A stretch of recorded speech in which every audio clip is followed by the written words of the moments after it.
good little break. You know, it was 4 days off and then 2 days off later. It felt like an eternity because you don't really get that time in the season, so it was nice. But you know, unfortunately, it came when we won 8 in a row. So hopefully, we can keep that momentum going in Vancouver. Well, what are the similarities you see between the unbeaten streak this year and what you guys were able to pull off last year? Yeah, I think the way I look at it is like, look, we won 8 in a row, but we're still right by the red line. So that kind of shows how we really dug ourselves a hole at the beginning of the year. You know, any other team that would have won 8 straight probably would jump up to the top of the table. But you know, we're not there. So we look at it as, look, it's a great streak, but we want to keep it going. You know, we're not content. I think if we just sit back and say, hey, we've won 8 in a row, it's okay, then I think we're going to find ourselves back below the red line, and we know we want to get further up there. We don't want to have to be playing a first-round game. When you were at Houston, you obviously didn't win 8 in a row, Yeah. but did you come close at any point? Or? Yeah, I can't necessarily remember. I remember my first few years there under Dom Kinnear. We made some pretty big runs at the end of the season. I don't know exactly if it was like all unbeaten, but you know, we kind of were, when I was there, known for those late season runs that we're making here now. So you're playing good soccer. Are you playing your best soccer?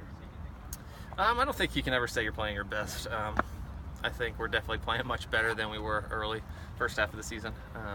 You know, we got everybody healthy now. Everybody's feeling fit. It's looking good. It's sharp. Trainings are sharp. Competitiveness is there, and you know, that's what you want when the weather starts to change. You know, it's playoff time, and I think we still can raise it, and that's what we're focusing on. Has it been, I guess I'll ask a different way, in terms of what has been the difference? The possession, midfield, the movement, what has been the difference in the game? You know, honestly, I think it's just we're playing with more confidence now. It took a few results. I remember there was a streak where we hadn't scored for a while, and then we know we're capable of putting 3-4 goals in a game, and I think we're starting to show that now. I think you know, guys are taking more chances going forward. We're more dangerous in the wide areas. We're crossing the ball more than we were at the beginning of the year. And anytime you can put the ball in the box, it's dangerous. And you know, I think we're peaking at the right time. Guys aware, more aware everybody's going to be then, so it's not even more of a thought process. You guys are just, you know, fluid. Yeah, definitely.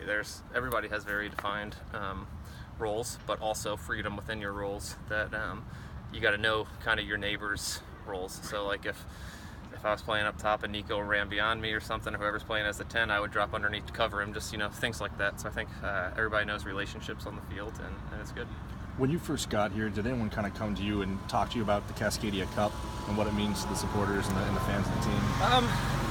Nothing that I can remember particularly, but when you're on the outside looking in, you know, it's a big deal, and you see how much it means to the club, the fans, and you know, it's bragging rights at the end of the day. And I think anytime we have a chance to win any kind of hardware, any kind of trophy, it's something that we take pride in, and you know, it would be great to kind of clinch that on the road in Vancouver. Would it mean any